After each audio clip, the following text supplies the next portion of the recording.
उसके चेहरे की तरफ देखो, क्या वह गुस्से में है? क्या उसके हाथ में कुछ है? मैंने कहा, बाबा उसके चेहरे की तरफ नहीं देखा जाता, वह इतनी भयानक दिखाई देती है।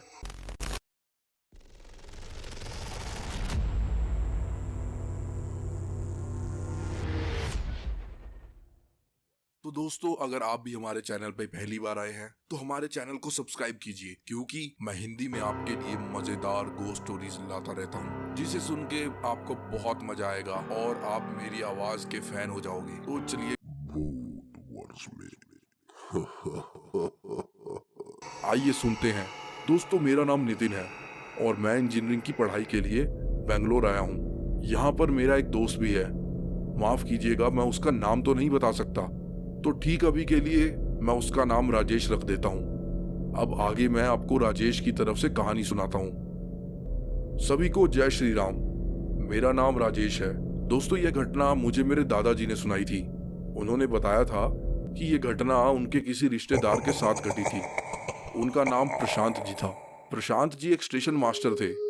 1988 में उन्हें पहली बार स्टेशन मास्टर की जिम्मेवारी सौंपी गई। सच कहूं तो वो अपने टाइम के बहुत ही लकी व्यक्ति थे। उस वक्त उनके बड़े ऑफिसर उनके दोस्त ही थे, और तो और स्टेशन पर काम करने वाले एक कर्मचारी उनके खुद के छोटे भाई भी थे। खैर, चलते हैं असली घटना पर। 1988 नवंबर का महीना, शनिवार की सर्द भरी रात। मैं और मेरा भाई अक्सर रात के समय अदरक की चाय पीते थे, और ठीक उस रात भी हम दोनों प्लेटफॉर्म पर बैठे चाय पी रहे थे। उस वक्त हम दोनों की नाइट ड्यूटी थी और ठीक समय रात के 12:30 बज रहे थे जब एक टिकट काउंटर से एक शोर शराबा सुनाई दिया। मैंने तुरंत अपने भाई से कहा कि अरे छोटे, यह अचानक इतना शोर शराबा कहाँ से? छोटे ने कहा, यह भैया शायद बाहर टिकट काउंटर की तरफ से आवाज आ रही है। मैंने कहा कि अच्छा, जाकर देख इतना शोर कौन मचा रहा है। भाई ने कहा ठीक है, और वह ये बोलकर चला गया। दोस्तों, इससे ठीक 2 मिनट बाद मेरा छोटा भाई भागता हुआ आया और कहने लगा, भैया जल्दी मेरे साथ चलो।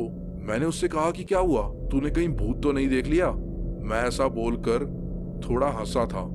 भाई ने कहा कि भैया जल्दी मेरे साथ चलो, वहां टिकट काउंटर पर एक औरत जोर जोर से रो रही है। इसके बाद हम दोनों भागे तो वहां पर सच में वो औरत रो रही थी, और दूसरी तरफ टिकट काउंटर के टिकट डिस्ट्रीब्यूटर से बोल रही थी, साहब मुझे जल्दी से शहर जाना है, वहां मेरे पति का एक्सीडेंट हुआ है और हमें वहीं के हॉस्पिटल में भर्ती और उन्हें वहीं के हॉस्पिटल में भर्ती किया गया है। साहब किसी भी तरह करके मुझे जल्दी से अभी की किसी भी ट्रेन का टिकट दे दीजिए। सामने खड़े इंसान ने कहा कि अरे ये छोटा स्टेशन है, यहाँ अभी कोई भी ट्रेन नहीं मिलेगी। कल सुबह 7 बजे आना, उस वक्त ही तुम्हें ट्रेन मिलेगी। लेकिन साहब, रात को अक्सर मैंने कई ट्रेनों को यहाँ से गुजरते देखा है। मैंने जवाब दिया, अम्मा वो एक्सप्रेस ट्रेन है, यहाँ नहीं रुकेगी। अगर तुम्हें वही ट्रेन से जाना है तो ठीक दूसरे स्टेशन पर जाना होगा, जो कि यहाँ से 30 किलोमीटर की दूरी पर है। मैंने अपनी बात खत्म की ही थी कि अम्मा ने तुरंत कहा, साहब अगर वो ट्रेन यहाँ से गुजरती है तो आप उसे रोक सकते हैं, यह आपका अधिकार भी है। मैंने कहा कि अम्मा सुनो, ऐसा हम बिना वजह किसी की भी ट्रेन को रोक नहीं सकते। अगर ऐसा होता तो हम पहले ही ये काम कर देते।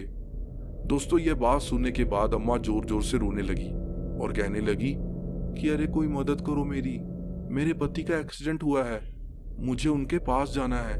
वह लगातार फूट फूट कर रोने लगी। मैंने चुपचाप अपने भाई से कहा कि अगर हमने इसकी बात मानी तो हमें काम से हाथ धोना पड़ेगा, हमें ठीक जल्दी से अपने कैबिन में पहुंचना चाहिए। दोस्तों, इसके 10 या 15 मिनट के बाद मेरा भाई और वो एम्प्लॉय आए और कहने लगे कि सर, हमने उसे भगा तो दिया है, लेकिन हमसे उसकी ऐसी हालत देखी नहीं जा रही है। मैंने कहा कि उसकी ऐसी हालत यकीनन मुझसे भी नहीं देखी जा रही। और हाँ, रही बात ट्रेन में छोड़ने की, अगर यहाँ ट्रेन क्रॉसिंग हो रही होती तो मैं जरूर उसे ट्रेन में चढ़ा सकता था, लेकिन अभी कोई क्रॉसिंग भी तो नहीं है, और ठीक वह अम्मा जो कह रही है वह करना नामुमकिन है। दोस्तों, मैं बात कर ही रहा था कि तभी मुझे सिग्नल आया कि एक्सप्रेस ट्रेन अभी 5 मिनट में वहां से गुजरेगी, यानी कि रात के 12:50 बजे। दोस्तों, 12:50 होते ही आखिरी ट्रेन भी वहां से गुजर गई। फिर हम लोग हमारी ड्यूटी खत्म करके सीधा घर पर चले गए। इसके बाद लगभग दोपहर के 2 बज रहे थे और मैं आराम से सो रहा था। तभी मेरा भाई भागते हुए आया और कहने लगा कि भैया जल्दी उठो। जब मैं उठा तो मैंने उनसे कहा, छोटे ऐसा क्या बात हो गई जो तू भागते हुए आया है, और हाँ इतना परेशान क्यों है? उसने कहा, भैया वो कल रात वो जो अम्मा आई थी ना, उसका पति मर गया। उसका पति आखिरी बार अपनी पत्नी को देखना चाहता था। दोस्तों यह सुनकर मैं बहुत भावुक हो गया, क्योंकि मैं चाह कर भी उसकी मदद नहीं कर सकता था। सच कहूं तो मुझे बुरा तो बहुत लगा, लेकिन हम कर भी क्या सकते थे। इसके बाद मैं फिर से सोने लगा तो मेरे भाई ने मुझसे कहा, अरे आप सो क्यों रहे हो? मेरे साथ जल्दी स्टेशन चलो। आपको नहीं पता वह अम्मा स्टेशन पर पागलों की तरह बर्ताव कर रही है, आने जाने वाले लोगों को लगातार डरा भी रही है। सच कहूं तो अभी दिन का स्टेशन मास्टर भी परेशान है। आप प्लीज एक बार जल्दी चलिए। दोस्तों इसके ठीक बाद में मैं और मेरा भाई स्टेशन पर पहुंचे। उस वक्त में जैसा सोच रहा था, नजारा उससे भी ज्यादा भयानक था। अम्मा ने गुस्से में आकर किसी आदमी का सर फोड़ दिया था।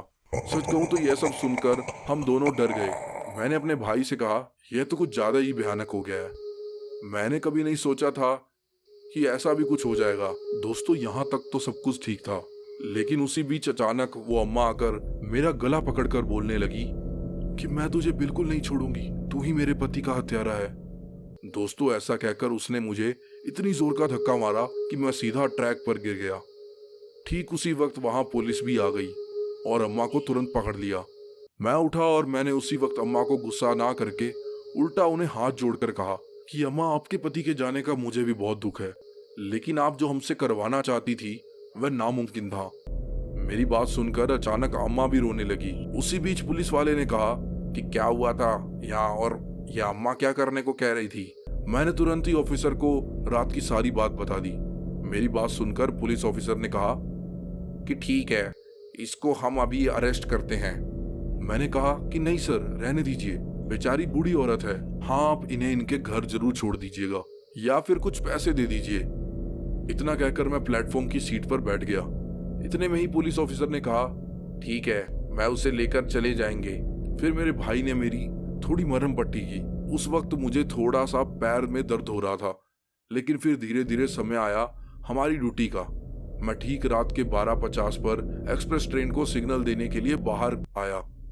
दोस्तों उसी बीच अचानक मैं क्या देखता हूँ कि वही अम्मा ट्रैक पर खड़े पड़ी है और मुझे गुस्से से देख रही है। तभी मैंने चिल्लाकर कहा, अम्मा हट जाओ वहां से, सामने से ट्रेन आ रही है। मैं कुछ कर पाता इससे पहले ही वह ट्रेन बहुत पास आ गई थी। वह ठीक अम्मा को कुचलकर चली गई। हालांकि आगे जाकर ट्रेन तो रुकी, लेकिन अब उसका कोई फायदा नहीं था। अब अम्मा मर चुकी थी। दूसरी तरफ आज मेरा भाई छुट्टी पर था, तो बाकी के एम्प्लॉइज के साथ अम्मा की लाश को ट्रेन से हटा ठीक सुबह उनका अंतिम संस्कार हुआ। दोस्तों ये कहानी पहले ही अजीब हो चुकी थी, और तो और आज के बाद से मेरी भयानक रातें भी शुरू हो गई। अक्सर जब रात के बाद ट्रेन को पास आने के लिए सिग्नल देखकर आता तो मुझे वही अम्मा ट्रैक के पास दिखाई देती। उसे देखकर मैं जल्दी से कैबिन में आ जाता था। आज भी मेरा भाई छुट्टी पर था। दोस्तों इसके बाद मेरी तबीयत बहुत ज्यादा बिगड़ गई। मुझे बहुत बुखार आ चुका था। किसी ने ये हालत मेरे भाई को बताई तो वो ठीक शाम तक अपने किसी दोस्त के साथ मेरे पास पहुंचा। जब वो मेरे पास आया तो पिछले 2 दिनों में जो भी मेरे साथ हुआ मैंने सब उसको बताया। तब उसने बताया कि हाँ भैया जी, उसके बारे में मैंने भी सुना था। उनका सिर्फ अकेला एक बेटा था, वह भी 6 साल पहले किसी बीमारी की वजह से मर गया था। और आप कर भी क्या सकते हैं। इसके बाद हम दोनों स्टेशन पर हमारी ड्यूटी करने चले गए। हालांकि मेरा भाई आज छुट्टी के लिए बोल रहा था, लेकिन स्टेशन मास्टर को बिना किसी इमरजेंसी ऐसे छुट्टी नहीं मिलती। फिर क्या था, रात हो चुकी थी, हम दोनों ड्यूटी पर थे। मैं ठीक सिग्नल देने कैबिन से बाहर आया और आज भी वो ट्रैक पर वैसे ही खड़ी हुई थी। वह सिर्फ मुझे ही दिखाई देती थी, वो मेरे भाई या किसी और एम्प्लॉय को नहीं दिखी। तब मेरी हालत देखकर मेरे भाई ने कहा कि आज आप कैबिन में आराम कीजिए, आज की रात हम लोग संभाल लेंगे। हुआ भी कुछ ऐसा ही। मेरा भाई और बाकी के लोग ही संभाल पाए, और ठीक सुबह होते ही भाई ने घर वालों को वो सब कुछ बताया, जो सब कुछ अब तक मेरे साथ चल रहा था। शाम होते होते घर वाले भी वहां पर आ चुके थे। वह ठीक अपने साथ हमारे गांव के तांत्रिक को भी लाए थे। तांत्रिक ने मुझसे पूछा कि क्या उसने अभी तक तुम्हें कुछ दिया है। मैंने कहा नहीं तो। उसके बाद उन्होंने कहा कि आज क्या मैं भी तुम्हारे साथ स्टेशन पर चलूं। मैंने कहा ठीक है बाबा। समय बीतता रहा और फिर जब मेरी ड्यूटी शुरू हुई तभी मैंने बाबा से कहा, वह देखो बाबा, वो वहां पर खड़ी है। वो बूढ़ी तांत्रिक को भी नहीं दिखाई दी थी। बाबा ने कहा कि उसके चेहरे की तरफ देखो, क्या वह गुस्से में है, क्या उसके हाथ में कुछ है। मैंने कहा बाबा, उसके चेहरे की तरफ नहीं देखा जाता, वह इतनी भयानक दिखाई देती है और उसके हाथ में शायद चाकू है जो मुझे यहाँ से ठीक से नहीं दिखा। बाबा ने कहा, देखा, तुम बहुत खुशनसीब हो जो अभी तक उसके पास नहीं गए। अगर तुम जरा भी उसके पास गए होते तो वो तुम्हें नुकसान पहुंचा सकती है। साथियों, यह बात सुनकर मेरे घर वाले और सभी एम्प्लॉय बहुत डर गए। मैंने कहा बाबा, इसका इलाज क्या है। बाबा ने कहा कि स्टेशन पर हमें एक पूजा करनी होगी और हो ना हो इसके बाद भी शायद तुम्हें वो रोज दिखाई दे या सपनों में आए, लेकिन तुम्हें रोज हनुमान जी के मंदिर जाना है। और यह लो ये धागा, इसे बांध लो, इससे वह तुम्हारा कुछ नहीं कर पाएगी। इसके ठीक अगले दिन बाबा ने पूजा की और मुझे हनुमान जी के मंदिर ले जाया गया। दोस्तों, किसी ने सच ही कहा है कि अगर ऊपर वाला मेहरबान तो बंदा पहलवान। कहते हैं कि अगर किसी चीज का उपाय ना करो तो तब तक वह चीज हटती नहीं है। जिस तरह किसी बीमारी में हम दवाई खाते हैं, ठीक इसी तरह इन चीजों को हटाने के लिए भी हमें भगवान का सहारा चाहिए। हालांकि इसके बाद वह अम्मा तो मुझे कभी नहीं दिखी। हाँ, पर एक दो बार मुझे सपने में जरूर दिखाई दी, जो कि शायद नेचुरल था, क्योंकि कई बार ऐसी चीजें जिसके बारे में हम बार बार सोचते हैं वो हमें सपने में भी नजर आती है। हालांकि मेरी जिंदगी एकदम ठीक हो चुकी थी और आज मैं बिल्कुल नॉर्मल हूँ। धन्यवाद। तो दोस्तों, देखा आपने, यह थी नितिन जी की भेजी हुई कहानी। इस कहानी को मैंने उनके पॉइंट ऑफ व्यू से सुनाया है। उम्मीद है आपको यह कहानी जरूर पसंद आई होगी।